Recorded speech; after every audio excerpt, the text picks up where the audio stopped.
estaba diciendo que pertenecemos al Sudadharma Mandalán, es una organización de los maestros que ya han trascendido la etapa humana y siguen evolucionando en los planos divinos, ¿no? Y su misión es la de mantener vivo el conocimiento del Sudadharma, ¿no? Sudadharma es la ley universal, la ley eterna, ¿sí? Y es la que dirige todos los procesos de la vida en la Tierra, a todos los niveles, en todos los reinos, el mineral, vegetal, animal, en el humano y en el superhumano. La ley es la que hace que todo funcione y funcione en una dirección. Todo está en movimiento, pero está en movimiento hacia un punto donde converge todo ese movimiento. Si nos dirigimos en esa dirección, todo va bien. Y si nos apartamos de la dirección, es cuando aparece el factor corrector de la trayectoria de la vida, que es el sufrimiento. Por eso todo el mundo sufre. ¿Y por qué sufre? Porque nadie se ha enterado que existe el Sudadharma, que existe la ley, y tan siquiera sabe cuál es. Bueno, pues esta organización fue actualizada, o digamos, vuelta a poner en funcionamiento, según las crónicas, hace 12.500 años en los Himalayas, porque había que acelerar la entrada del Kali Yuga. Ahora estamos en el Kali Yuga. Pues había que acelerar el proceso de la evolución humana. Ten en cuenta que este es un universo cuaternario y entonces todo se divide en cuatro. El tiempo de lo que dura la manifestación del universo, la manifestación del universo tiene 4 yugas o 4 tiempos, ¿no? Y cada uno pertenece pues a un aspecto del ser, un aspecto del Atman, un aspecto de eso que tenemos que encontrar. Que tiene 4 aspectos, ¿no? Uno es el conocimiento, otro el deseo, otro la acción y otro la síntesis, ¿no? Entonces, cada yuga, cada tiempo, pues tiene que ver con uno de estos 4 aspectos o características. Hay una yuga que tiene que ver con el conocimiento, otra que tiene que ver con la acción, otra que tiene que ver con el deseo o devoción, y otra que tiene que ver con el yoga o la síntesis, ¿no? Y ese es el Kali Yuga en la que nos encontramos, que es el tiempo más difícil, más duro, pues donde predomina la ignorancia, pero también es el tiempo donde más alto podemos elevarnos y crecer, ¿no? Así que todo consiste en si aprovechamos la ocasión o nos despistamos, ¿no? Y entonces a principios del siglo pasado, del 1900, se abrió el Sudadharma Mandalán para que determinados seres humanos pudiésemos participar ahí y trabajar en la difusión del Dharma. Ten en cuenta que estamos en un momento en el cual hay que acelerar todo este proceso evolutivo y ya hay pues, muchos seres humanos que están capacitados para hacer este trabajo. Y entonces hay que acelerar el proceso. Y si os dais cuenta, desde 1900 aquí, fijaros lo que ha cambiado el mundo y la humanidad. Hacer un repaso así, ¿no? Toda la historia, miles de años, hasta 1900, que lo más que se había inventado era la rueda del fuego y la máquina de vapor. Y de 1900 aquí, ¿os imagináis un tiempo donde no había móviles, ni ordenadores, ni luz eléctrica, ni nada por el estilo? Pues fijaros, en 120 años, ¿no? Lo que ha cambiado el mundo, la humanidad y todo, ¿no? ¿Qué ha pasado? ¿Que hasta 1900 la gente era tonta? Bueno, un poco sí. Y de 1900 aquí que nos hemos espabilado todos. ¿Veis? Por los hechos vemos que hay algo que está funcionando en el universo, por lo menos en la Tierra, ¿no? Que está acelerando todos los procesos, ¿no? Fijaros la transformación, ¿no? Que ha habido en 100 años, solo en 100 años. Esto trae también la parte negativa, ¿no? La de la contaminación y destrucción de la Tierra, porque en 100 años hemos destruido la Tierra como no había pasado en miles de años, ¿no? Y si no nos damos cuenta y reaccionamos, pues dentro de 50 años igual ya no estamos aquí. Así que tendremos que darnos cuenta. Pues eso es el yoga. ¿El yoga qué es? El yoga es el mecanismo para despertar la conciencia. El éxito en el yoga se mide por la expansión de la conciencia que vamos consiguiendo. ¿Qué es la conciencia? La conciencia es eso que nosotros conoce, que se da cuenta. Nosotros conocemos cuando nos damos cuenta de las cosas. Para darnos cuenta nos tenemos que hacer conscientes. Yo me hago consciente del vaso y conozco el vaso. No me doy cuenta de lo que hay detrás, pues no lo conozco, ¿sí o no? Hay en nosotros un mecanismo que es la conciencia, que es el que nos permite conocer las cosas, ¿sí? Entonces, en la medida en que esa conciencia se va expandiendo, quiere decir, se va pues agrandando, pues vamos conociendo más. Hay menos zonas oscuras a las cuales todavía, ahora hay muchas zonas oscuras a las cuales no podemos alcanzar porque nuestra conciencia está limitada, pero a medida que se expanda, pues cada vez quedan menos zonas oscuras, ¿no? Nos damos cuenta de más aspectos. Bien, pues esto como introducción del Sudha Dharma Mandala, ¿veis? Entonces, ¿cuál es nuestra misión? Nuestra misión es dar el conocimiento del Dharma. Si no tenemos el conocimiento del Dharma, estamos trabajando fuera del Dharma y entonces nos hacemos merecedores de un montón de sufrimiento, pero que el sufrimiento no viene solo, el sufrimiento viene por medio de situaciones que se plantean en la vida. Hambre, sed, pobreza, guerra, accidentes, terremotos, maremotos. Es decir, todo eso lo hacemos necesario nosotros. Es decir, no ocurre porque sí. Para la mayoría de la gente dice, ¿esto por qué ocurre? Porque, bueno, casualidad. Pues no hay casualidades aquí. Nosotros construimos todo, los accidentes, los terremotos, las erupciones volcánicas, las guerras, todos, porque lo hacemos necesario. Y lo hacemos necesario porque no estamos ajustados al Dharma. Y no estamos ajustados al Dharma, primeramente porque no sabemos lo que es el Dharma. No sabemos lo que es el Dharma, por lo tanto dice, pues no sé, ¿cómo me puedo ajustar al Dharma? Pues bueno, primero habrá que conocerlo. Pues habrá alguien que tenga que hablarnos del Dharma. Habrá alguien que tenga que decir lo que es el Dharma. Sudha significa el Dharma supremo, trascendente, supremo. Y entonces este es el que hace que todo funcione desde el primer momento de la creación, ¿no? Cuando el uno dijo, soy uno, vuélvame muchos, entonces se tiene que hacerse muchos, ¿no? Es decir, se produce la manifestación. Dice, ¿cómo se hace todo eso? Pues, hombre, la ciencia ya nos ha demostrado que como determinadas condiciones de calor, de presión, estaban produciendo las primeras proteínas de donde sale luego la vida, pero claro, ese es el proceso, ¿no? Que no estamos en contra de eso, sino ¿por qué se va produciendo eso y de ahí sale todo lo demás, ¿no? Y eso es porque ese uno, cuando va a crear el universo, dice, soy uno, vuélvame muchos, ¿no? Y tiene que aparecer todo lo que aparece en el universo. Pero para hacerse uno, primero se hace dos. Es decir, la polaridad, masculino, femenino, positivo, negativo, ¿sí o no? Y cuando positivo y negativo se juntan, aparece el 3, que es la manifestación, ¿lo veis?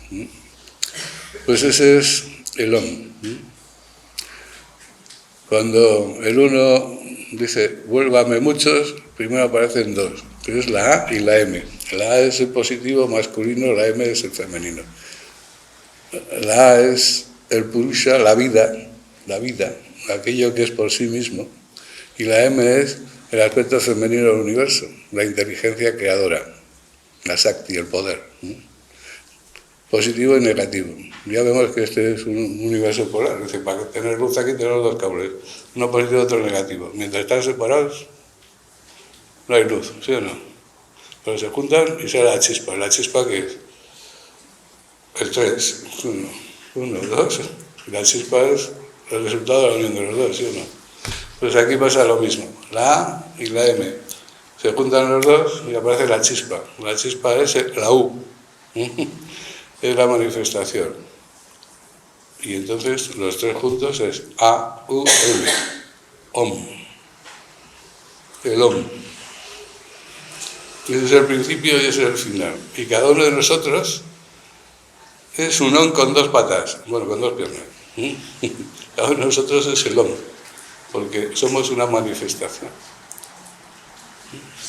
Y en nosotros está la A, la vida, la existencia, está la M, la Shakti, la energía, y está la U. La U es esa esa A, que es la vida, he dicho que es la vida, y por eso le llamamos el ser, porque es lo único que es por sí mismo.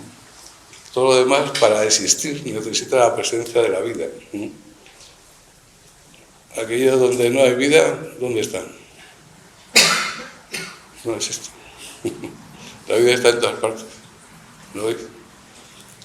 Para que exista, hace falta que algo le dé existencia. ¿Y qué es lo que da existencia a todas las cosas y a todos los seres? La vida. Y la vida es la A. Eso que está aquí en cada uno de nosotros. Nosotros todos somos esa vida. Pero además somos más. ¿Lo veis? Entonces, para manifestarse, la Shakti, que es la energía, se convierte en materia. Ya decía Einstein, por la formulita aquella famosa de la E, energía, es igual a la masa por la velocidad de la luz al cuadrado. ¿Os acordáis? E igual a M por C al cuadrado, ¿sí o no? Es decir, M es la masa, la materia, pero se ha demostrado, y con la energía atómica se demuestra, que si rompemos la masa, ¿qué es lo que sale de ahí? La energía que está, de alguna forma, condensada, apretada, ¿no? Formando la masa. Es decir, la masa, la materia, no es más que energía. Einstein al final decía que la materia es la energía que se puede ver. La energía que se puede ver. Pues bien, la A se envuelve en la materia. Y aparece la U. La U es, por lo tanto, el hijo, la unión del masculino del femenino. Igual la característica de la U, la conciencia. La conciencia. Eso que acabo de decir, que es lo que nos permite darnos cuenta y conocer. ¿Veis? Y ahí está. Ahora somos conscientes de que estamos aquí todos. ¿Sí o no? Dice uno por ahí, ese no se da cuenta. Pero todos los demás sí. Oye, te das cuenta, ¿no? Que estás aquí, que existes, ¿sí o no? ¿Te das cuenta de que existes? De que vives, de que... ¿Sí? ¿Te das cuenta de que te estás dando cuenta? ¿Sí o no? ¿Con qué te das cuenta? ¿Con qué te estás dando cuenta? Ahí hay algo que se da cuenta, ¿sí o no? Si no, no podríamos hacer conscientes, ¿no?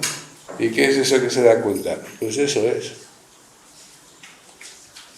La A, la U y la M. Digamos, la mónada, el Om. La U es conciencia, conciencia pura. Lo que pasa es que está envuelto en los cuerpos materiales. Los cuerpos materiales tienen a la conciencia, al ser encerrado ahí, ¿sí o no? Y entonces no puede expandirse, no puede salir fuera. Y ese es el trabajo del yoga. Eliminar las barreras para que el ser se exprese. Y eso es lo que decía Juan el Bautista. Soy la voz que clama en el desierto, he venido ¿a qué? ¿A qué ha venido? ¿Qué decía que había venido? A allanar los caminos del Señor. ¿Quién es el Señor? El Señor es nuestro ser, la unión del ser, nuestro ser, hace Señor. Allanar los caminos, ¿para qué? Para que se exprese, para que salga, para que surja. ¿Y qué es lo que le impide salir? Los cuerpos que están ahí envolviéndoles. ¿Y cuántos cuerpos tenemos? Pues fíjate, cuando se produce la manifestación, el Atman, que estos los tres juntos se llaman Atman, el Atman que se manifiesta, que está aquí en cada uno de nosotros, ¿no? Manifiesta sus características. Y el Atman tiene 4 características, 4.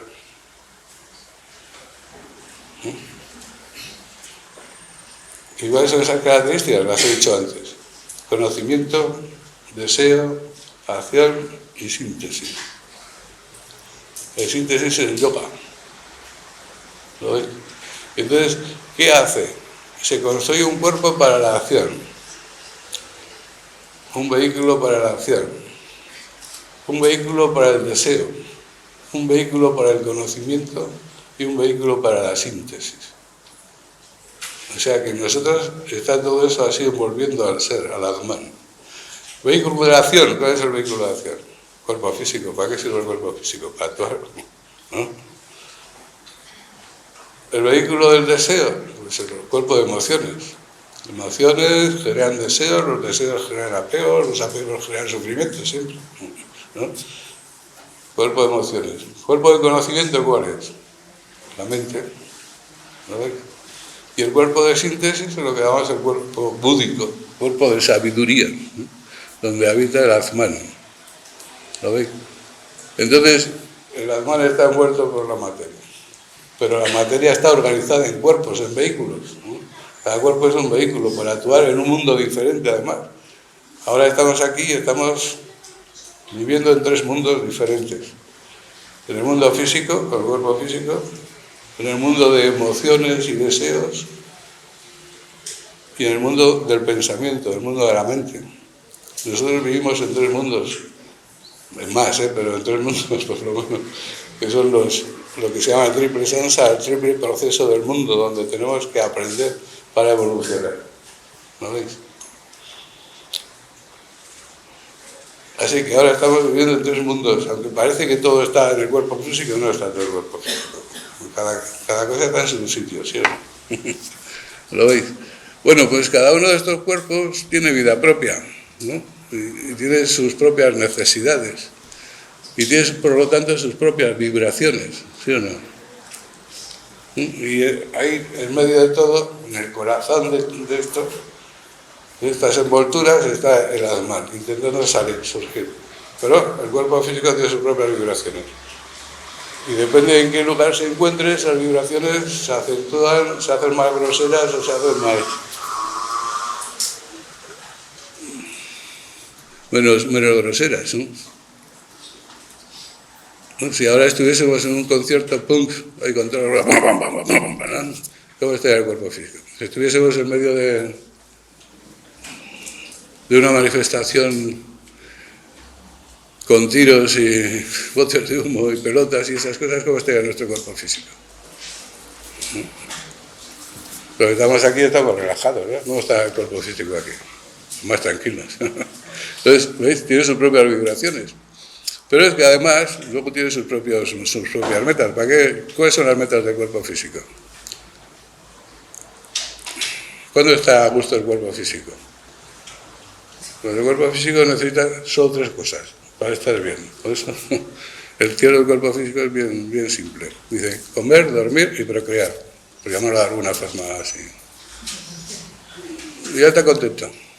Si tiene eso, le sobra todo lo demás. Ahora, lo que nos complica la vida es que hay otros cuerpos y cada uno tiene lo suyo. El cuerpo de emociones, pues aparece ahí los deseos, pues, con las emociones, el miedo, la ambición, la sexualidad, la envidia, los celos, la ira, la tristeza, el enamoramiento, el cariño, el afecto, no sé qué, todo moviéndose, ¿no? Y ya le fastidia al cuerpo físico, ¿sí o no? ¿Por qué? Porque el cuerpo físico estaría bien tumbado. Pero viene la emoción y dice, me aburro. Y se aburre. Dice, ¿y qué hago? Dice, pues oye, vamos a hacer un descenso de cañones. Dice, ya el descenso de cañones es tirarse ahí por un río que va entre rocas así. Que el cuerpo físico, primero, tiene frío porque el agua está fría. Luego se roza, se pega, no sé qué, y sacrifica el emocional al físico, no importa si se queda herido, si se queda en mala forma, con tal de satisfacer lo que él quiere. ¿Qué es lo que quiere el cuerpo emocional? ¿De qué se alimenta? De emociones. Y cuanto más intensas, mejor. Y va a ver películas de miedo. ¿Para qué vas a ver películas de miedo? ¿Va a pasar miedo? ¿Sí o no? ¿O no? A mí, yo no, es que no entiendo. ¿Cómo uno se lo puede pasar bien pasando miedo? Yo me lo paso muy mal. Pero hay algo en nosotros que se lo pasa bien. ¿Sí o no? Cuanto más intensa esa emoción, no quiero ver, y vas viendo por los agujeros, ¿no? Y dice, ¿por qué? Porque hay algo en ti que necesita eso. Cuanto más fuerte sea la emoción, ¿no? Pues más satisfecho se queda el cuerpo emocional. ¿Y de qué se alimenta el cuerpo mental?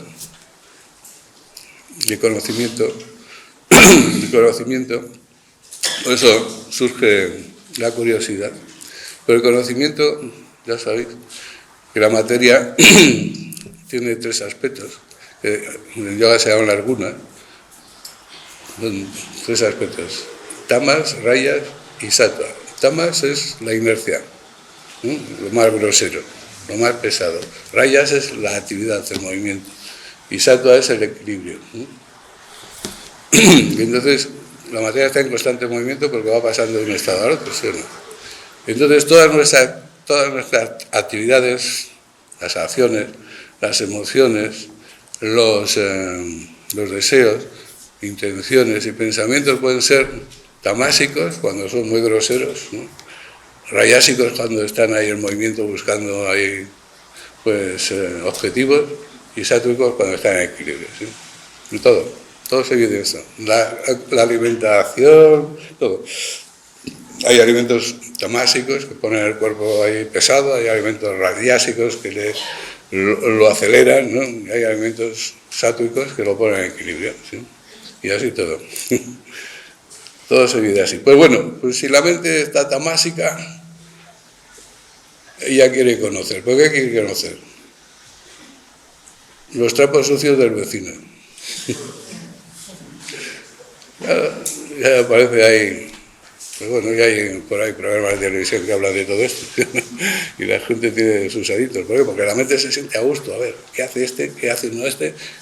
¿Qué hace la del tercero bajando el Ferrari rojo a las 3 de la mañana? ¿Con quién va a echar? Se alimenta de esa manera. Ahora, cuando la mente está sátwica, pues ¿cuál es el alimento que busca? Pues los grandes misterios del universo, ¿no?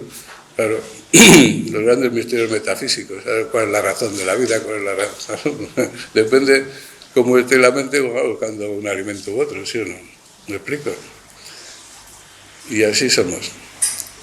Bien, pues ahí está el ser en medio. Y cada uno de estos cuerpos, pues cosa, ¿no? Y entonces el ser intentando salir. Pero esas vibraciones de los vehículos, pues no dejan salir, ¿no? No dejan expresarse. Y eso en el reino humano ya se expresa mucho. Por eso dice, la conciencia duerme en el mineral. El mineral, pues los cuerpos son más densos, entonces la conciencia se expresa menos. Sueña en el vegetal.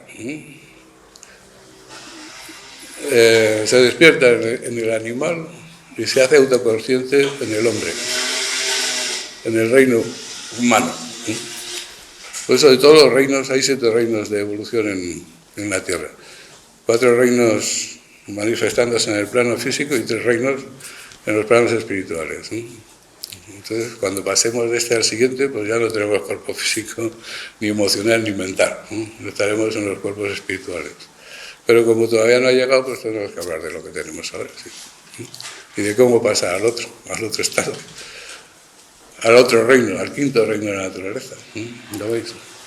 Pues no, pues todo este proceso de la evolución lo va dirigiendo el Suddha Dharma. nos lo va dirigiendo el Suddha-dharma. Y todas las demás leyes universales le sirven al Suddha-dharma para que se cumpla el proceso de la evolución. Y todas las leyes nos van empujando, llevando, porque nosotros, la humanidad es inconsciente, no se da cuenta, no sabe dónde está, para qué ha venido aquí, si tiene que hacer algo, si no tiene que hacer nada, no sabe, nadie le enseñó.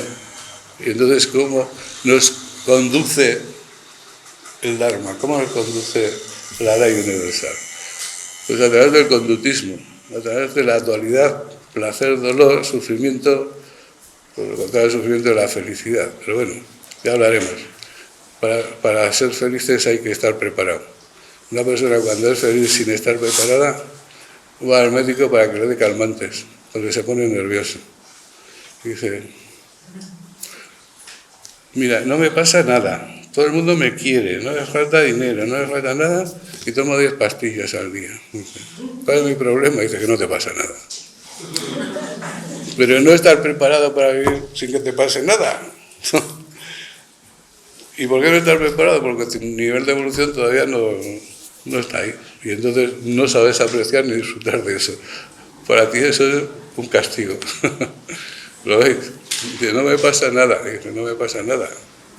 Pues tenías que ser feliz. Si no te pasa nada malo, todo el mundo te quiere, no sé qué. ¿No? ¿Sí o no? Pues pasan estas cosas, ¿ves? Porque no estamos preparados. Nosotros estamos en un proceso de creación, no estamos claros del todo.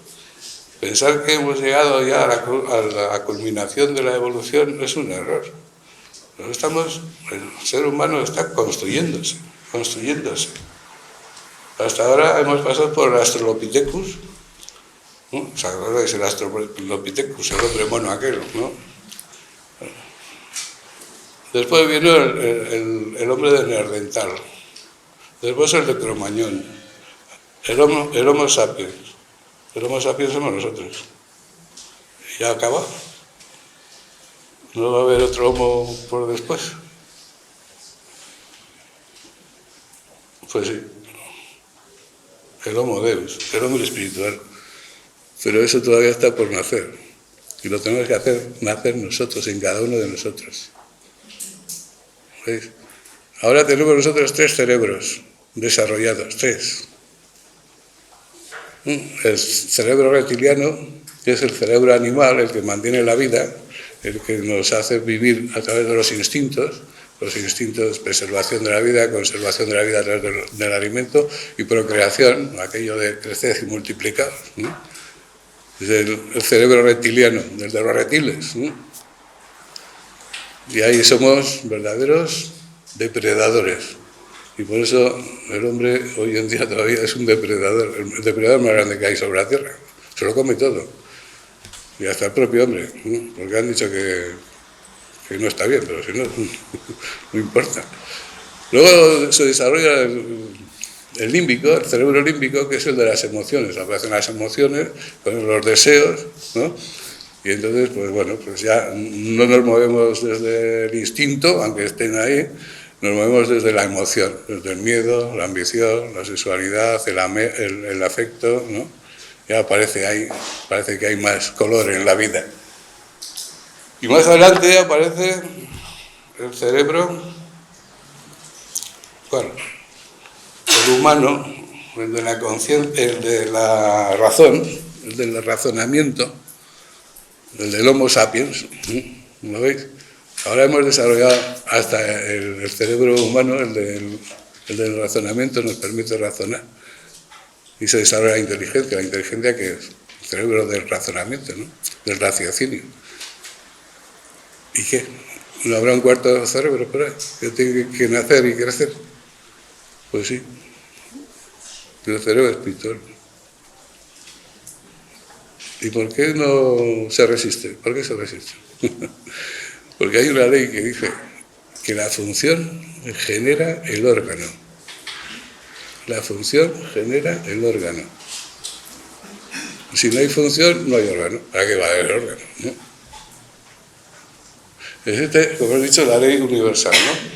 Pero para que se cumpla la ley universal tiene unas leyes que está a su servicio para ir dirigiéndonos a todos en el proceso de evolución. La siguiente ley, después de la ley del Sudadharma, o Sanatana Dharma, ley eterna, ¿no? Es la ley del karma. Todos habéis oído hablar del karma, ¿no? ¿Qué es el karma? Pues el karma es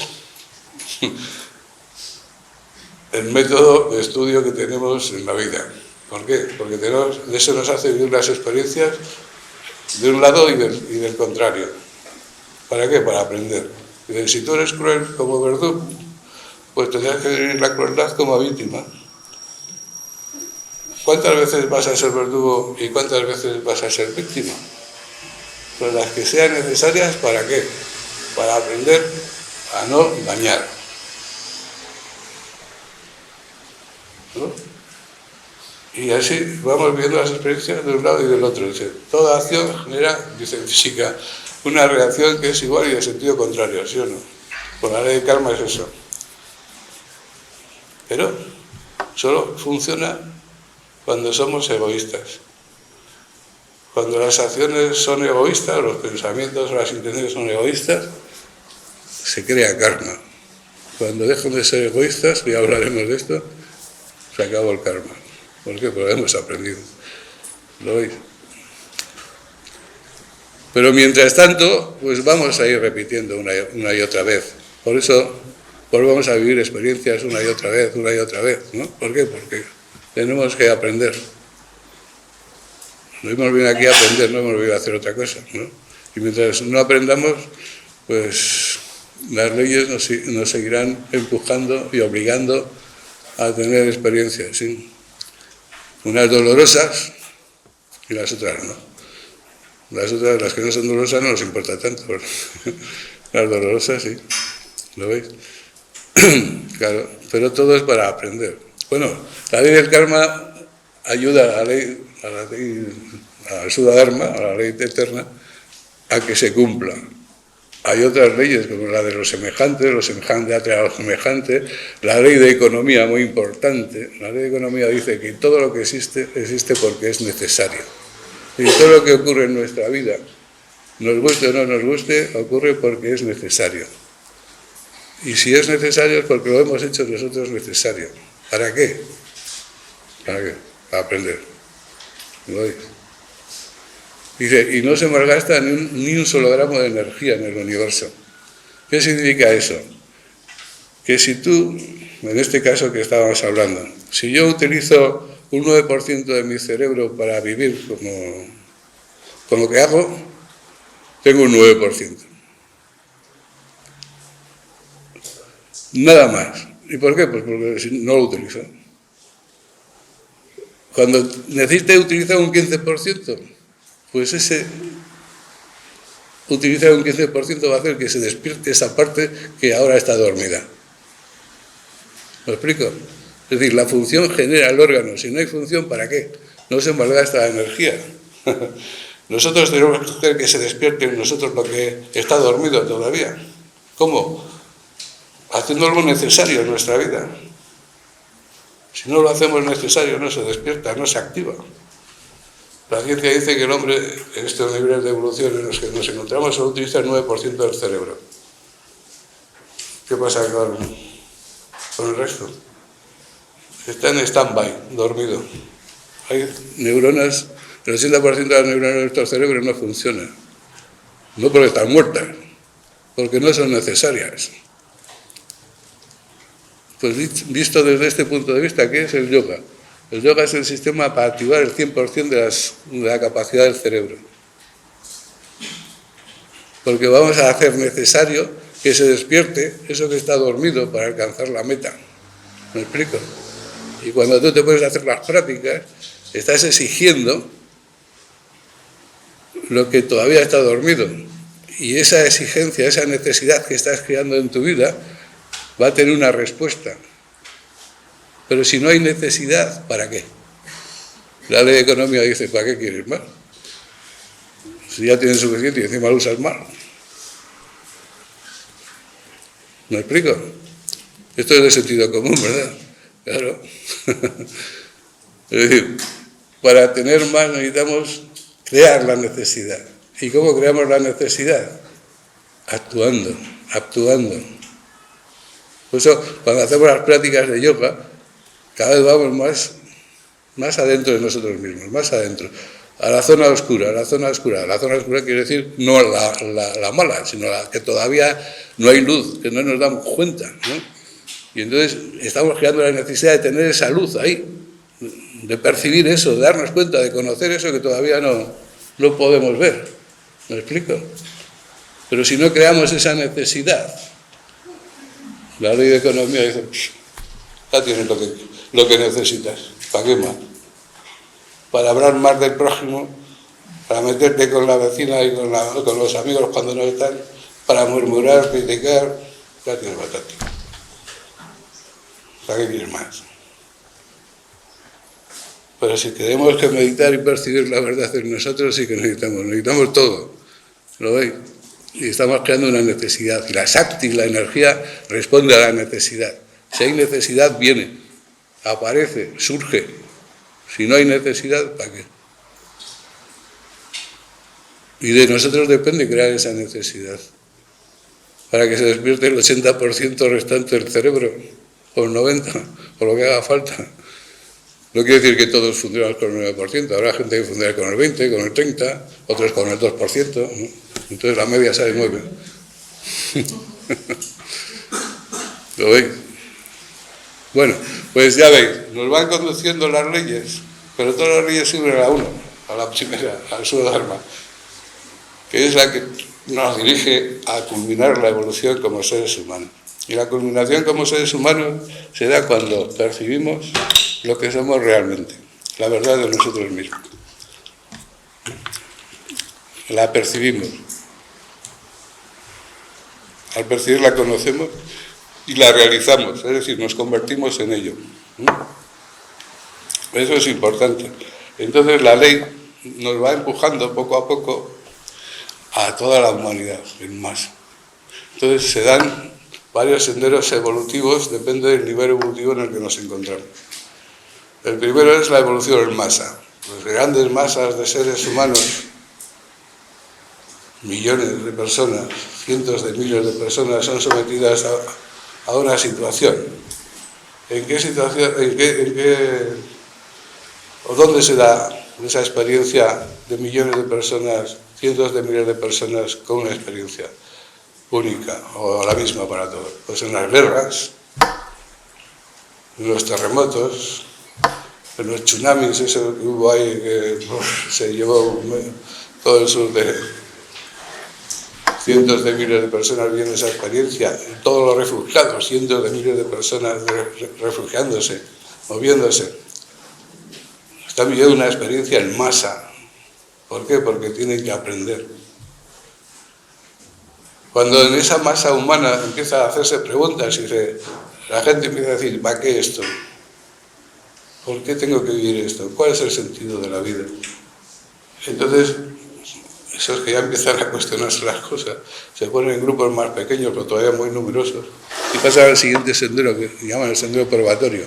En ocultismo se llama el sendero probatorio. Como el mismo nombre dice, probatorio quiere decir pruebas. Y entonces, los seres humanos son puestos a prueba. ¿Cómo? Pues en las diferentes situaciones de la vida que se plantean. ¿Para qué? Para que se produzca la madurez evolutiva. ¿Cuándo se produce esa madurez evolutiva en los seres humanos? Cuando aparece en su conciencia, cuando aparece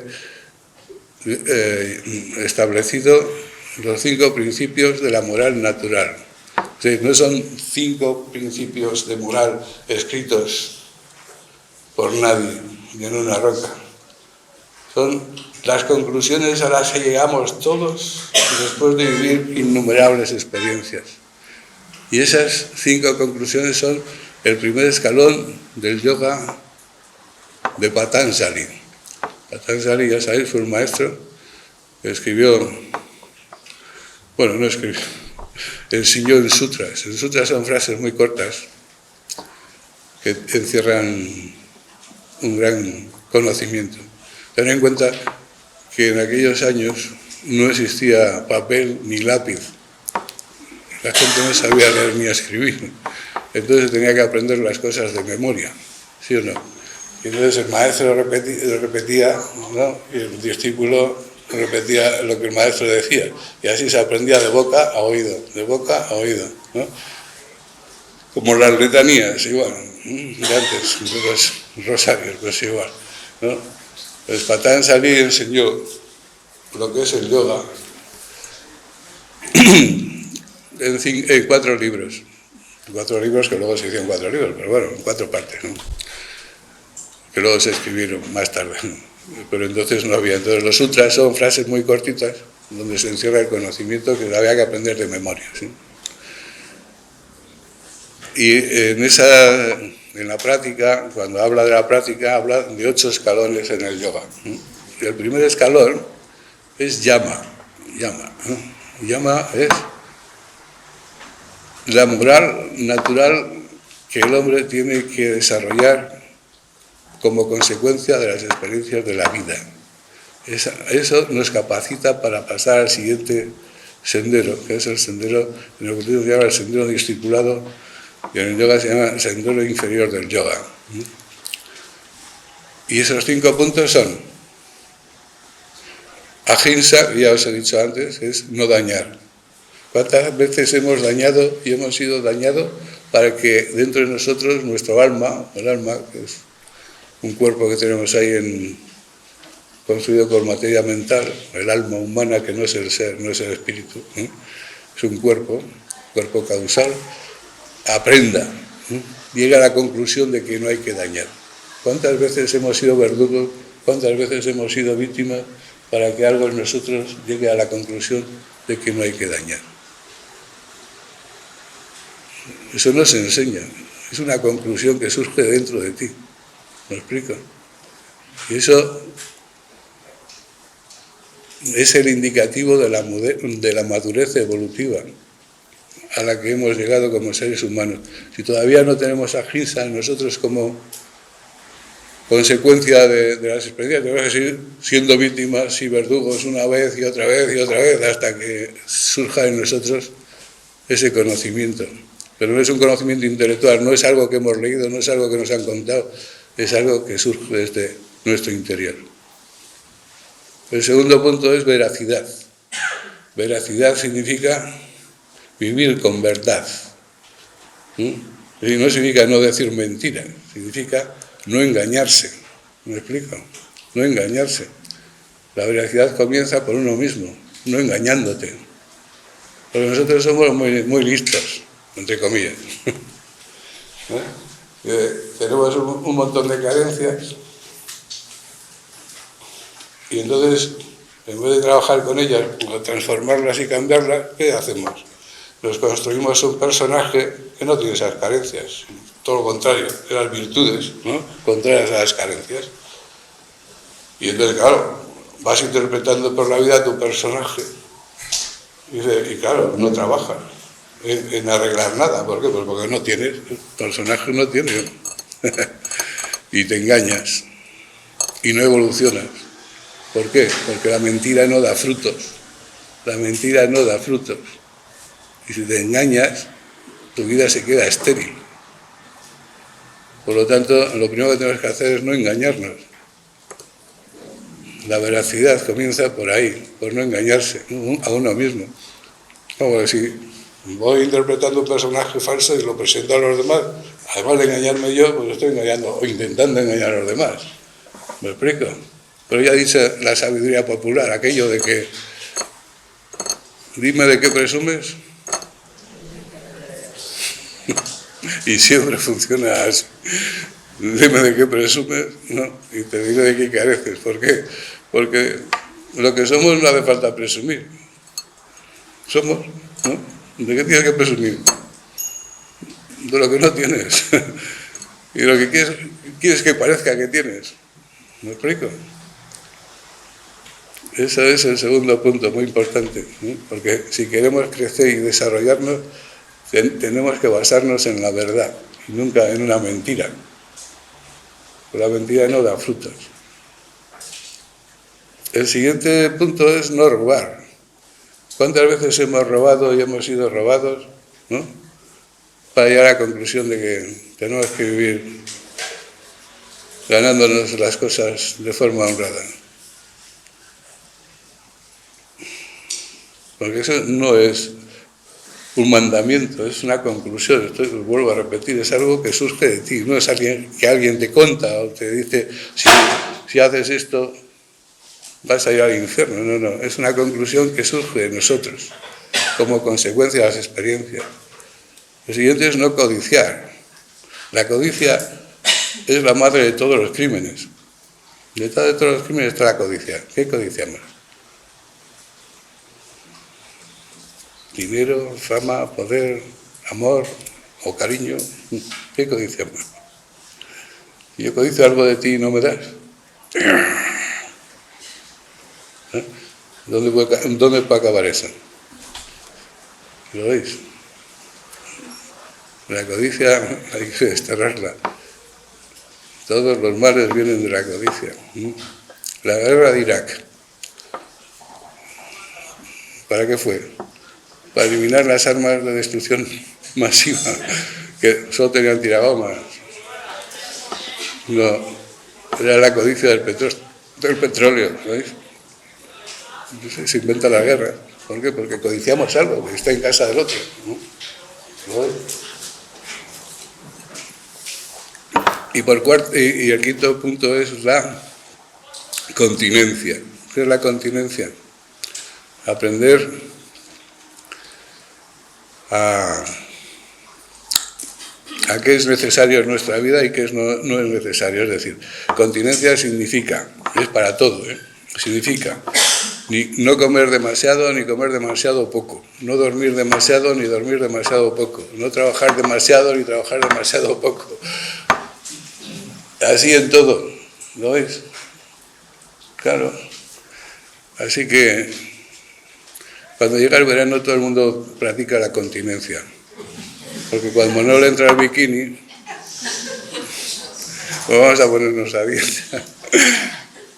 Y a contenerse, comer.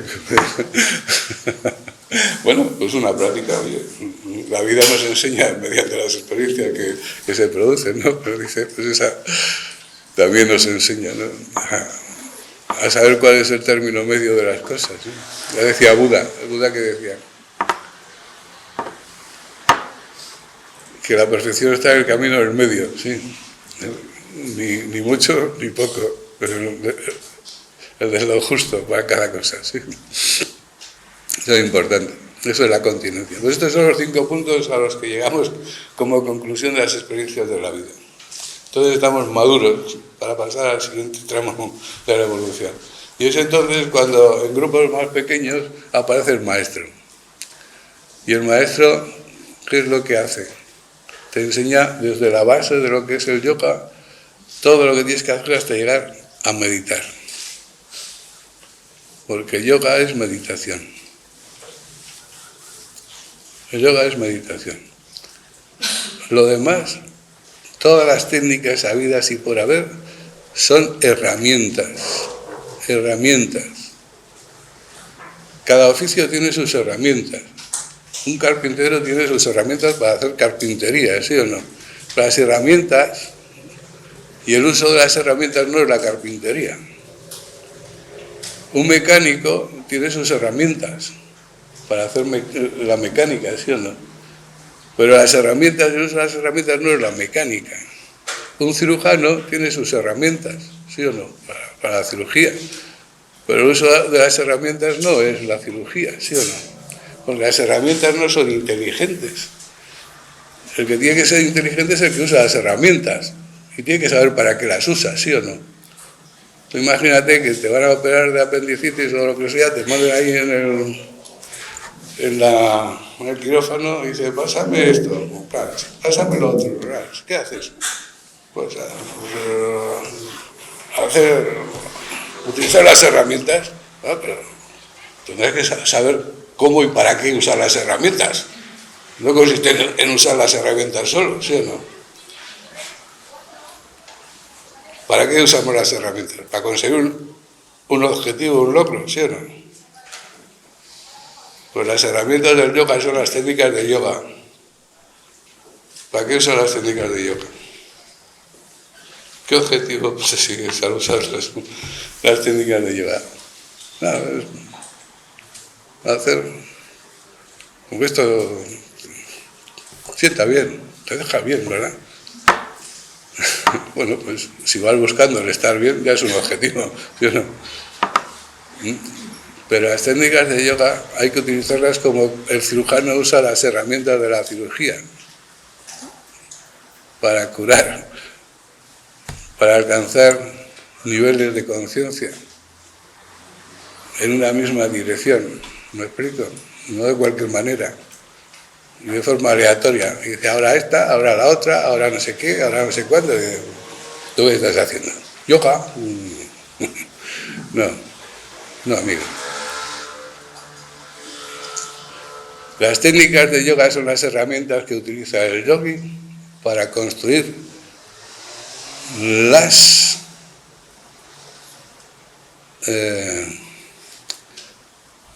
lo que necesitamos para llegar a meditar. Es decir, las técnicas de yoga se utilizan para construir la meditación.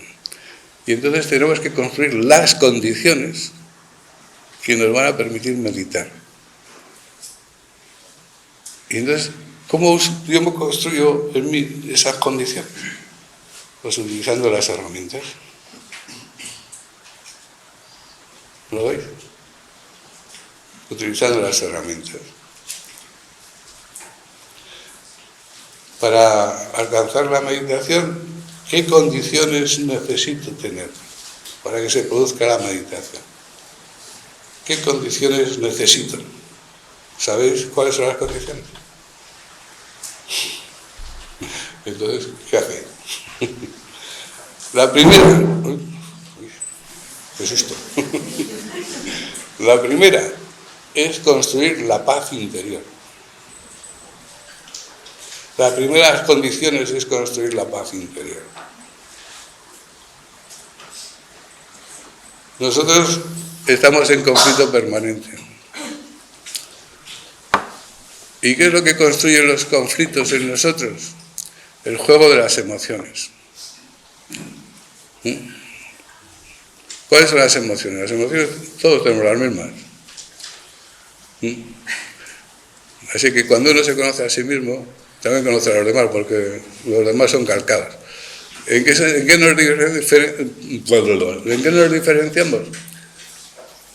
Pues en la intensidad de cada una de las emociones, ¿no? En uno el miedo es más grande, en otro menos grande, en otro mediano, ¿no?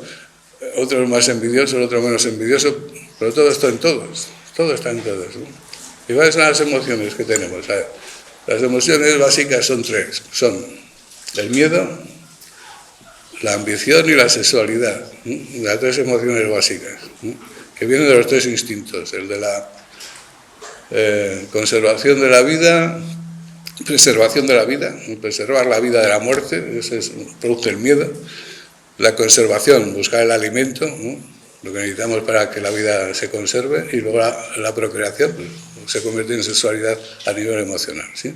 Y el juego de estas emociones, ¿sí?, va creando las otras. La envidia. ¿Por qué envidiamos? ¿Por qué surge la envidia?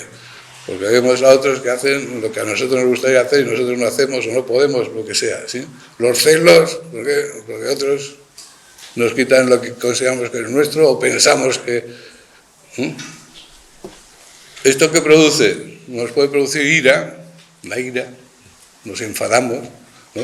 Nos puede producir tristeza, ¿no? Y bueno, la tristeza se acentúa, depresión, ¿no? Luego nos enamoramos, eso que llamamos amor, que no es amor. Enamorarse no es amor, es una emoción, ¿no? El amor es otra cosa, ya hablaremos. Y eso produce ¿qué? Afecto, cariño, ternura. ¿Lo veis? Pues eso está ahí, una coctelera tenemos ahí dentro. Y ahí está, el miedo, la ambición, sexualidad, envidia, celos, ¡Hala! No sé qué es tropical, ¿verdad? Un baile, un ritmo tropical. Y todo eso ahí dando vueltas. En todos. En todos. Consecuencia, conflicto, sufrimiento, malestar. ¿Lo veis? Bueno, pues es hacer yoga, pues tenemos que construir la paz. ¿Y cómo se construye la paz? ¿Dónde se compra la paz? Vamos a ver. ¿Hay una tienda que venda paz? ¿Una multinacional que fabrique paz? Pues no. ¿Qué es la paz? La paz es lo que queda cuando quitamos el conflicto. ¿De acuerdo? ¿Estamos de acuerdo? Es decir, para que haya paz, lo primero que tenemos que hacer es eliminar el conflicto. Cuando no hay conflicto, ¿cómo estamos? En paz, ¿sí o no? Pues bueno, ¿cómo eliminamos el conflicto? Pues es sencillo, es la cosa más fácil del mundo. Fijaros, la gente recurre a fármacos, a drogas y estas cosas para tener ese estado así de tranquilidad. Pues las técnicas de yoga, coges la caja de herramientas del yoga y sacas la herramienta que necesitas para cada cosa, ¿no? Entonces dices, ¿qué es lo que tenemos que hacer para construir la paz? Pues muy fácil. Respirar. Respirar profundamente. Cuando respiramos profundamente, ya sabéis, pues la respiración se hace más lenta, más profunda, ¿no?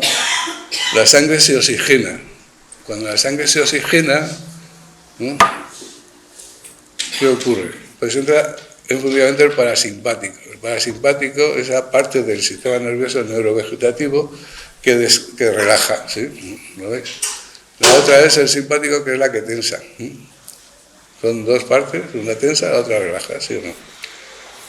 En el simpático nos tensamos, nos preparamos para la lucha, para el trabajo. En el parasimpático nos relajamos, ¿no?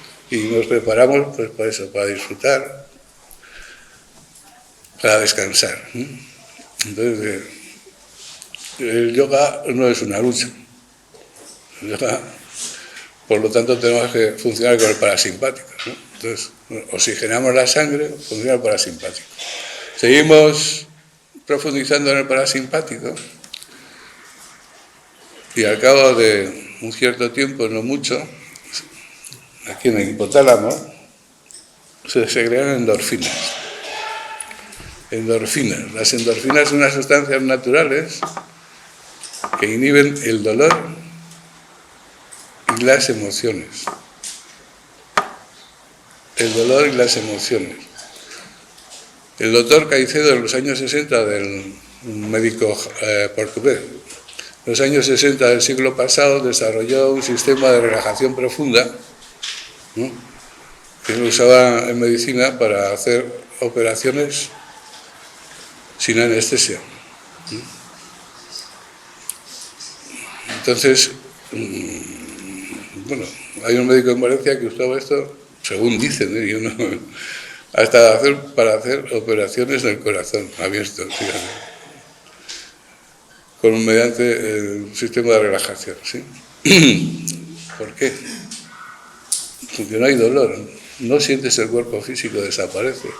Pero es que no hay emociones, si no hay emociones no hay miedo, no hay ambición, no hay sexualidad, no hay vida, no hay celo, no hay nada. Entonces, fijaros, en cuanto se ganan las endorfinas, dejo de sentir el cuerpo físico. Pero también las emociones, y también los deseos, y desaparecen los apelos. Y dice, muerto el perro, se acabó la rabia, ¿sí o no? Dice, si las emociones desaparecen, ¿dónde están los conflictos? ¿Dónde están los conflictos? Estoy hablando para la práctica del yoga. Luego, para relacionarnos entre nosotros, pues necesitáramos las emociones y esas cosas, todavía, ¿no? Pero para la práctica del yoga, si voy ahí adentro y quiero conectarme con la verdad de mí mismo, eso es un obstáculo. Como he dicho antes, ahí está el ser, está envuelto, Y entonces las vibraciones de los cuerpos impiden que perciba al ser. Cuando percibo los cuerpos, no percibo al ser. Entonces desaparece. Desaparece el conflicto y queda paz, ¿sí o no? ¿O no? Pero es que también desaparece el sufrimiento. Porque el sufrimiento es la consecuencia del apego. Los deseos generan apego. Y el apego genera siempre sufrimiento. Por eso sufrimos siempre. Todos sufrimos. No hay uno que no sufra. Bueno, los yogis. Pero ya os diré por qué. Bueno, ya os estoy diciendo. A ver, ¿en qué se basa la enseñanza de Buda? Buda ya conocéis todos, ¿no? No habéis oído hablar de Buda. ¿En qué se basa la enseñanza de Buda? En las 4 nobles verdades. ¿Y cuáles son las 4 nobles verdades? La existencia del sufrimiento. Todos sufrimos. Esa es la base de la enseñanza de Buda. Todos sufrimos. Y ahora, a continuación, dice, ¿quieres dejar de sufrir? Pues viene el noble ótuple sendero, que son los 8 escalones que hay que hacer para alcanzar la liberación del sufrimiento. El último, el 8º, es la meditación. Es decir, hay que meditar. ¿Pero para qué? Para librarnos del sufrimiento. ¿Lo veis? Porque mientras las emociones estén funcionando, estamos sufriendo. Todos. ¿Y por qué es tan necesario el sufrimiento? Pues es muy sencillo. Nosotros estamos aquí para aprender, para llegar a la meta que nos marca el Suda Dharma, como os he dicho, y la meta es la realización del ser. ¿Sí? Y entonces dice, ¿y cómo aprendemos? Aprendemos a través de las experiencias de la vida. ¿Sí? Y entonces el sufrimiento nos hace tener experiencias, porque a nadie le gusta sufrir. Y entonces, ¿qué hace? Pues hace cualquier cosa, lo que sea, para librarse del sufrimiento. ¿Sí o no? Pero claro, como no se puede librar, pues haga lo que haga, sigue sufriendo, ¿no? Tendremos algunos momentos así de tranquilidad y de calma, pero el sufrimiento sigue estando ahí, ¿lo veis? Es decir, el sufrimiento es el motor que nos hace movernos para librarnos del sufrimiento y tener experiencias. Y de las experiencias aprendemos, y con eso que aprendemos nos hace crecer, nos hace evolucionar. Tú imagínate que dejas de sufrir, así como estás. Pues si te mueves, ¿para qué te vas a mover? Si ya estás bien, ¿no? ¿O no? ¿Sí o no? Claro, cuando te quedas tranquilo, si ya estoy bien. ¿Te vas al monte? Dice, ¿voy a estar mejor en el monte que aquí? No. ¿Vamos a la playa? ¿Voy a estar mejor en la playa que aquí? Pues me quedo. ¿Vamos a ligar? ¿Voy a estar mejor ligando que aquí? Dice, no. ¿Para qué me voy a mover, no? Cuando me muevo, no tengo experiencias, no aprendo, no crezco. ¿Lo veis? Entonces, ¿qué es lo que me hace crecer? El buscar alivio al sufrimiento, el buscar estar bien, encontrarme bien. ¿Me explico? Eso me hace escalar montañas, me hace hacer un montón de cosas. Y en ese hacer un montón de cosas voy aprendiendo y voy creciendo, voy evolucionando. ¿Lo veis?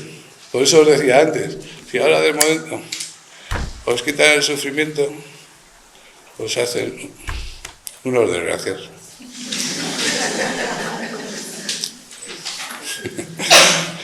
Dice, ¿cómo voy a hacer en la vida? Así, en este nivel de evolución que estamos, pero no estamos en un nivel muy allá, ¿eh? Ojo. No, que nosotros nos creemos que somos el no va más de la creación, pero somos unos bichos peligrosos. Tú vas por la calle sola a las 12 de la noche y ves 20 personas que vienen de frente y te sientes más seguro porque hay más gente. en la calle? ¿Sí o no? Pues no te sientas más seguro, porque somos peligrosos. Y la verdad es esa, que quiero que te diga, ¿no? Porque en el nivel evolutivo que estamos somos muy peligrosos, somos malos bichos. Pero no porque seamos malos, ojo, porque tenemos conflictos y cuando el conflicto sale, hace daño. ¿Me explico? Claro. Y en este estado en el que nos encontramos estamos llenos de conflictos, ¿no? Pues nos hace daño. Ahora, si construimos la paz, tú estás en paz. ¿Qué irradias? ¿Qué irradias? ¿Qué sale de ti? De nosotros solo puede salir lo que hay en nosotros. Si hay conflicto, saldrá conflicto, pero si estamos en paz, ¿qué sale? Paz. Si tú construyes la paz en ti, irradias paz. No puedes irradiar otra cosa, porque no hay otra cosa. ¿Lo veis? Entonces, si todos los días de mi vida hago la práctica, aunque sea hasta aquí, ¿no? Las prácticas de llevar, y me pongo en paz, un momento, todos los días, ¿qué estoy haciendo?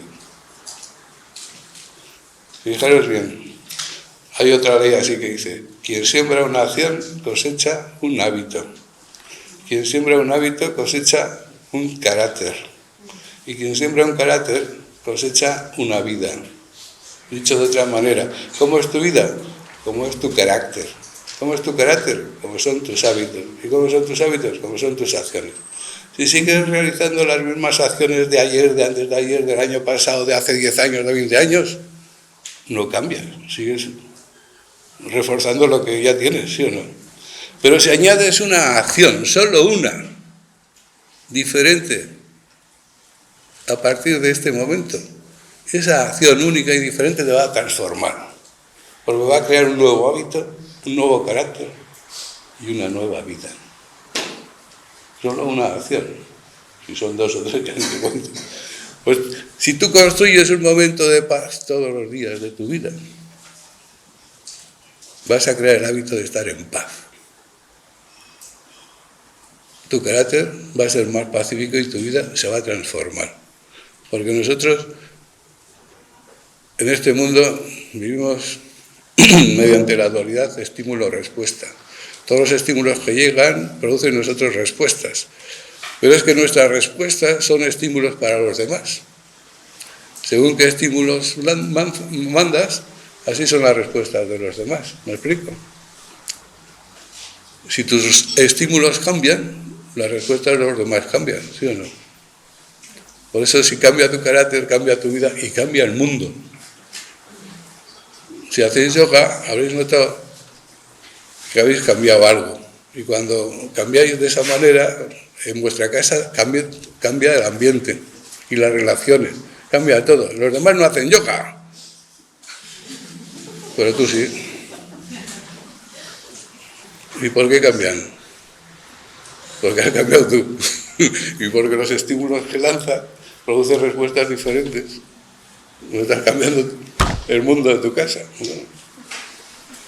Y el otro también, ¿lo veis?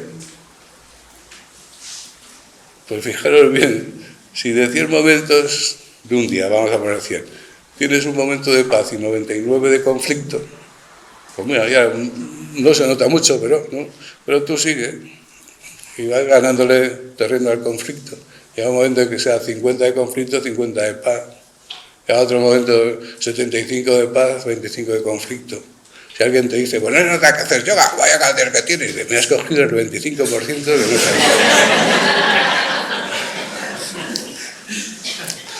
haber elegido otro momento. Es un chiste. Pero veis, tú vas transformándote.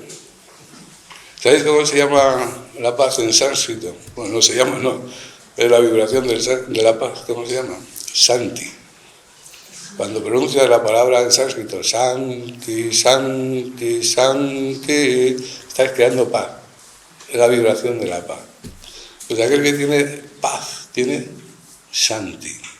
Y el que tiene Santi es un santo. Un santo no es ni más ni menos que una persona que tiene paz y que irradia paz. No es sabio, porque la sabiduría es otra cosa. La sabiduría es distinguir la verdad de la no verdad. Todavía le falta, pero es santo porque está en paz. Y como está en paz, no sufre. Y como no sufre, si tú estás en paz y no sufres, el no sufrir, ¿qué significa? Que eres feliz. Lo contrario de la felicidad, ¿qué es? El sufrimiento, ¿sí o no? Le quitamos el sufrimiento a la vida, ¿qué queda? La felicidad. ¿Lo veis? Entonces, si tú estás en paz y no sufres, ¿qué irradias? Paz, felicidad y bondad. La bondad es el aroma de la santidad, de la paz. Uno cuando está en paz es incapaz de hacer daño, ni matar una mosca. Para matar una mosca tenemos que enfadarnos con la mosca.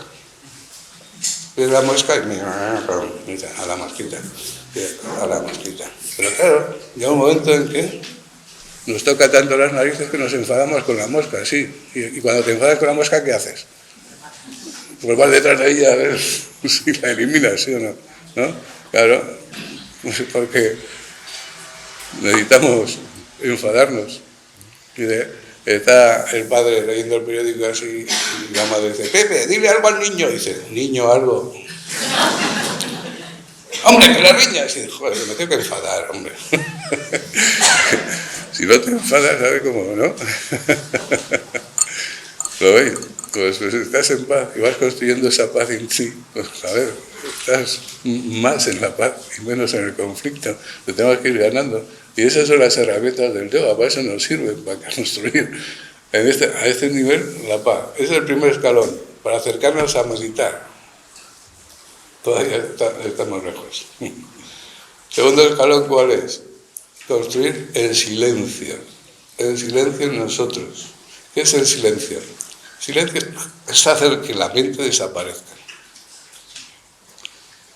¿Lo veis? Esto es la magia. ¿Qué es la magia? ¿Qué es magia? Magia es el ejercicio del magisterio. ¿Quién ejerce el magisterio? El maestro. ¿Y cuál es la característica del maestro? ¿El maestro enseña?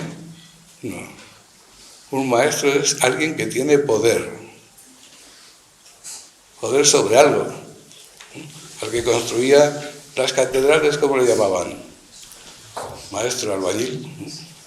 Ahora le llamarían arquitecto, pero entonces le llamaban el maestro, ¿no? Al torero le llaman maestro. ¿Por qué le llaman maestro a un torero? Porque tiene el poder sobre el toro. Y nosotros tenemos que adquirir la maestría o el poder. ¿Sobre qué? Sobre nosotros mismos. ¿Lo veis? Tenemos que conocernos a nosotros mismos, conocer nuestro cuerpo físico, conocer nuestras emociones, conocer nuestra mente y adquirir poder sobre ello. ¿Para qué? Para hacerlos desaparecer. Y no para aparecer, como cualquier mago de circo. ¿Qué es lo que hacemos desaparecer? Cuerpo físico, cuerpo emocional, ya os he dicho cómo, construyendo la paz, ¿no? Mediante los, ¿cómo se llaman? Las sustancias esas que he dicho. Ah, bueno. Ya veo que os enteréis. Eso me deja bien. Bueno, las endorfinas y encefalinas, que es la misma sustancia, que se segregan ahí. Y eso en todos, o sea, no en unos y en otros, no. Esto es un mecanismo común y está en todos. Bien, pues ahora tenemos que construir el silencio. Tenemos que hacer desaparecer la mente. Tenemos que seguir, ¿sí? ¿Y cómo se hace desaparecer la mente? Pues muy sencillo. Concentrándola. Vivekananda, el primer maestro que trajo el Raya Yoga a Occidente, al final del siglo XIX, en los últimos 25 años, 19, ocurrieron acontecimientos que ya estaban preparando la transformación de Occidente. Pues decía, 12 segundos de concentración hacen que la mente desaparezca. Parece que no está. Nuestra mente puede estar en 5 estados diferentes. 5 estados diferentes. Estado de muda o estado de la mente en blanco. Es decir, un estado de estupidez. Cuando a alguien le llaman estúpido, quiere decir que tiene la mente en blanco. Entonces, la mente en blanco ya sabéis, está ahí, ¿no? Para mucha gente le llama la atención y quiere ir otra vez al origen, pero esta es la mente primitiva que tenemos, ¿no? Y ya salen los fines de semana y se llenan de cosas, ¿para qué? Para construir la mente en blanco. No termina la fiesta y dice Pepe, ¿no? ¿Cómo está? Electroencefalograma. No, pi. Bueno, la mente dispersa. Ya hemos puesto en marcha la mente y ahora no hay quien la pare. Está dispersa, va saltando de un pensamiento a otro, y no se queda en ninguno. Esa es la mente de mono, se dice, porque va saltando, ¿no? De un pensamiento a otro. Ahora, ¿qué hacemos? Esa es la mente común, la que tenemos en este estado de evolución humana, ¿sí? Ahora, ¿qué hacemos? Pues coges la caja de herramientas y comienzas a recoger la mente. La comienzas a recoger. A recoger. ¿Cómo se recoge la mente? Pues muy sencillo. Eliges un pensamiento para pensar en él y cuando te das cuenta la mente está pensando en otra cosa. ¿Sí? ¿No os ha pasado esto? Todos los días, a todas horas. Pues coges el pensamiento y la vuelves a traer al pensamiento que has elegido. Que se va, la vuelves a traer. Que se va, la vuelves a traer. Que se va, la vuelves a traer. Esta es una técnica de yoga, de jnana yoga, del yoga del conocimiento, que se llama abhyasa yoga. Y hay que hacerla siempre. ¿De cuántas horas de yoga practica un yogui al día? Todas. No todo el día está haciendo posturas, ni haciendo pranayamas, que también, pero sí observar la mente y dirigir el pensamiento. Eso sí se puede hacer todo el día. Y no hace falta tener ninguna postura rara ni nada por el estilo. Observar el pensamiento y dirigirlo. Hay que hacerlo siempre. Abhyasa yoga, ¿sí?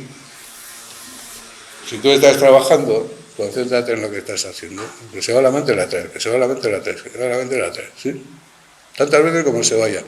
Hay que hacerlo deportivamente, ¿no? Sin agobiarse, sin angustiarse. ¡Y se me ha ido otra vez! Pues no hay tanta. Pero poquito a poco, pues la vas recogiendo, ¿no? Y llega un momento en que se queda. Eso se llama el cuarto estado, que se llama Ekagrata, la mente concentrada. Y cuando mantenemos la mente concentrada un cierto tiempo, Vivekananda decía 12 segundos, no sé cómo controlaba o cómo cronometró, pero ¿no?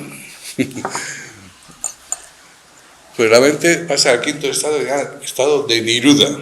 La mente parece que no está, desaparece. El tercer libro de Patanjali, en el segundo sutra, dice: la concentración mantenida es meditación. La concentración mantenida hace que la mente desaparezca, entonces, ¿en qué estás? ¿Qué queda? ¿Qué es lo que queda? Fijaros bien, porque antes he dicho, cuando hemos empezado la charla, hemos dicho que eso que está ahí es conciencia pura, ¿sí o no? El ser, el Atman, es conciencia pura. Y es lo que se hace consciente de todo lo que conocemos. Pero, ¿de qué se hace consciente la conciencia? De lo que la mente le cuenta. Porque la conciencia, el cuerpo que está envolviendo la conciencia es la mente. Y la mente se está construyendo todo tipo de historias. La mente es la que construye las formas, es la que construye el espacio, es la que construye el tiempo. Y la mente está esas gafas que hay ahora que te pones así y en las gafas vas viendo pues lo que se proyecte ahí. Tú imagínate que desde que naces tengas unas gafas así, ¿no? Toda tu vida. Y de repente te quitas las gafas un día y empiezas a ver lo que no has visto nunca, ¿verdad? Porque todo lo que habías visto y todo tu mundo lo habías construido conforme a lo que tus gafas te estaban contando, ¿sí o no? Pues eso es lo que le pasa a la conciencia. La conciencia tiene la mente puesta ahí. Siempre. Así ha sido siempre. ¿Y de qué se da cuenta la conciencia? ¿De qué se hace consciente la conciencia? De lo que la mente le cuenta. No puede percibir otra cosa, ¿no? Pues tú imagínate el día que desaparece la mente. ¿Qué queda? La conciencia pura, liberada de la mente. ¿Qué es lo que percibe ahora la conciencia? Se percibe a sí misma. Se conoce a sí mismo. Por fin conocemos la verdad de nosotros mismos, lo que no cambia. Todo lo demás está cambiando, ¿no? Para concentrar la mente necesitamos concentrarla en el ser, en el Atman. ¿Qué es el Atman? Entonces tenemos que hacer un ejercicio para discriminar y distinguir el Atman del no Atman, la verdad de la no verdad. ¿Y en qué basamos esto? Pues en dos premisas. Dice, la verdad es aquello que no cambia. La no verdad es aquello que está constantemente cambiando. Y entonces, para concentrarnos en la verdad, primero tenemos que hacer este ejercicio. Dice, a ver, esto se llama vichara, la técnica de yoga. Dice, tú observas si dice cuerpo físico, ¿cambia o no cambia? ¿Cambia o no? Pues si cambia, neti, esto no es la verdad, ¿no? ¿Qué más veo en mí? Emociones. ¿Las emociones cambian? Neti. ¿Qué más veo en mí? Pensamientos. ¿Los pensamientos cambian? Pues neti. ¿Qué más veo en mí? Dice, al final, ¿qué queda? Dice, pues yo estoy aquí. Pero es que siempre estoy aquí, siempre soy el mismo, no soy otro. Dice, cuando mi cuerpo tenía 3 años, era diferente a este, ¿no? ¿Sí o no? El mío sí, el vuestro no sé. Pero supongo que sí, ¿no? Dice, pero yo estaba ahí. Cuando tenía 14 años no era parecido a este, pero estaba ahí. Era yo, no era otro, ¿eh? A los 20 también, a los 50 también, a los 60 también. Y ahora sigue estando el mismo aquí. El cuerpo no es el mismo. Si observamos las emociones cambian. Con una emoción o con otra soy yo, no soy otro. 10 minutos.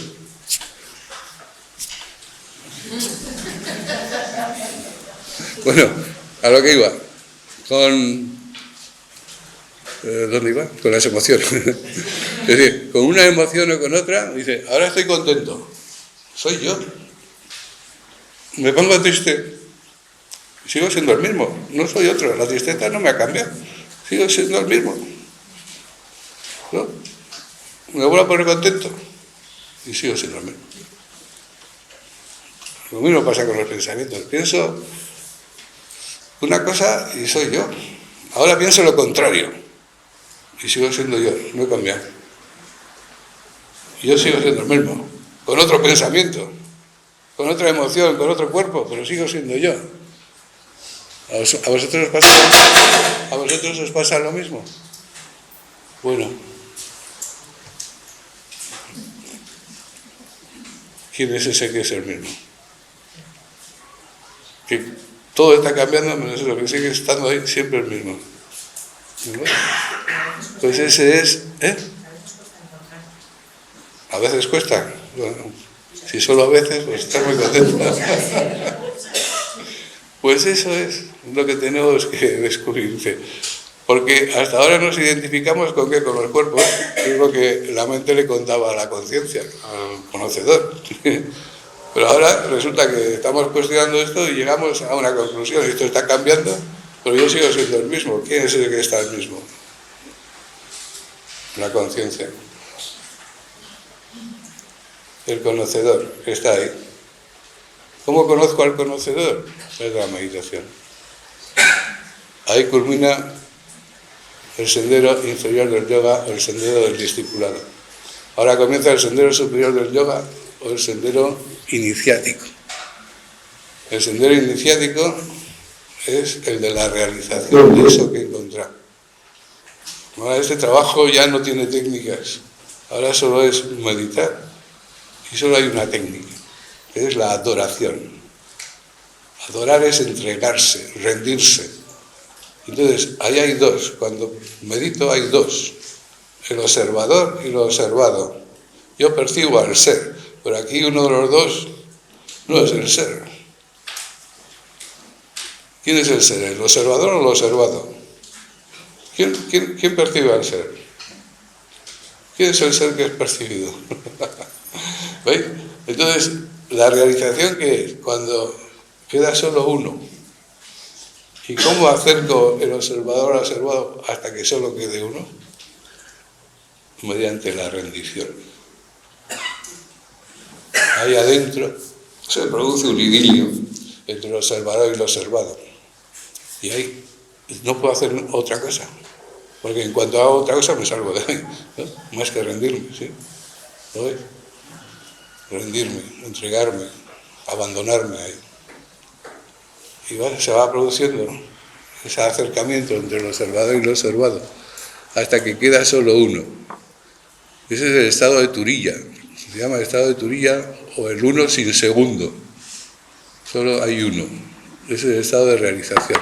He llegado a la culminación de la evolución humana. Ya no tengo nada más que aprender aquí. Y en ese camino, pues hace tiempo que al ajustarme al Dharma y seguir las indicaciones del Dharma, ha desaparecido el sufrimiento y ha desaparecido todos aquellos recursos de los que se valía el sufrimiento para aparecer en la vida. Los accidentes, la enfermedad, el hambre, la sed, la pobreza, la guerra, desaparece. Porque no es necesario, no necesitas. Y por la ley de economía de la que antes, que solo existe lo que es necesario, pues no es necesario para ti. Hay en el Mahabharata, una de las grandes epopeyas de la India, hay dos, Ramayana y Mahabharata, dice: aquel que protege el Dharma le protege. El Dharma, la ley, le protege, le da lo que necesita. Aquel que destruye el Dharma le destruye. ¿Cuándo protegemos al Dharma? Cuando nos ajustamos al Dharma. ¿Cuándo destruimos al Dharma? Cuando vamos en otra dirección. Y eso aparece también en el Evangelio. Cuando les dice: ¿acaso se preocupan los pájaros de su alimento y los lirios de su vestido? En verdad os digo que ni Salomón en toda su gloria se vistió con tanta belleza. Pues cuánto más tú, que eres el hijo predilecto del Padre. Dice: qué bonito queda, ¿verdad? Dice: joder, pues si no trabajo no como. No debo ser el hijo predilecto del Padre. Y es verdad. ¿Por qué no se cumple eso? Porque no somos los hijos predilectos del Padre. ¿Y por qué no somos los hijos predilectos? Porque vamos a nuestra bola. Términos modernos. Y porque no nos ajustamos al Dharma. El Padre tiene predilectos. No, depende de él, no depende de cada uno de nosotros. Te ajustas al Dharma, el Dharma te protege, te da lo que necesitas en la vida. Tu vida se vuelve mágica y desaparece el sufrimiento y desaparece todo aquello de lo que se sirve el sufrimiento. Y por eso tu vida se vuelve próspera. Prosperidad material y prosperidad espiritual van de la mano, porque eliminas todo aquello que de otra manera se hace necesario en tu vida para que te lleve, para que te empuje otra vez al Dharma. ¿Lo veis? Esa es la magia del yoga. Y esto es yoga. El yoga no es una gimnasia. Yoga es el conocimiento de uno mismo, adquirir poder sobre todas las partes de uno mismo para alcanzar la verdad de uno mismo y convertirse en esa verdad. Y luego tenemos otra misión, hacer que esa verdad surja y se exprese aquí. Lo que antes era un obstáculo, la vibración de los cuerpos. Ahora los cuerpos, en vez de ser un obstáculo, se convierten en un instrumento del ser, en un instrumento de la verdad para actuar en el mundo. Va a cambiar el cuento, ¿verdad? Pues solo depende de nosotros. Todos, absolutamente todos, estamos capacitados y cualificados para hacer este trabajo, sin distinción de raza, de sexo, de cultura, de religión, de nada. Todos. Y solo depende de cada uno de nosotros. No depende de nadie, más que de ti. Y está a nuestro alcance. Todo es cuestión de aprender a utilizar unas herramientas en la dirección adecuada. ¿Cuál es la dirección adecuada? La que nos marca el Dharma, el Sudha Dharma. Recordar esto es la misión de los maestros del Sudha Dharma. Los grandes avataras que han venido en la historia nos han transmitido este conocimiento. No es un conocimiento nuevo, es un conocimiento muy antiguo. Y todos los avataras, tú coges el Bhagavad Gita, y el Bhagavad Gita, ¿qué te está contando? Lo que te he dicho yo.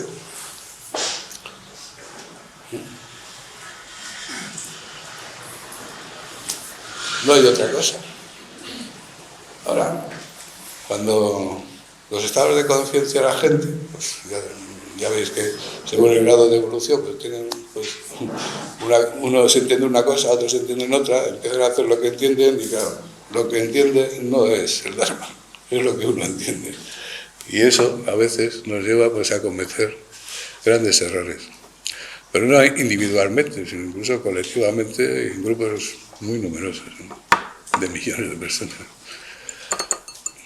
Y así. Bueno, pues este es el mensaje del yoga. Si queréis hacer alguna pregunta, pues igual este es el momento, ¿no?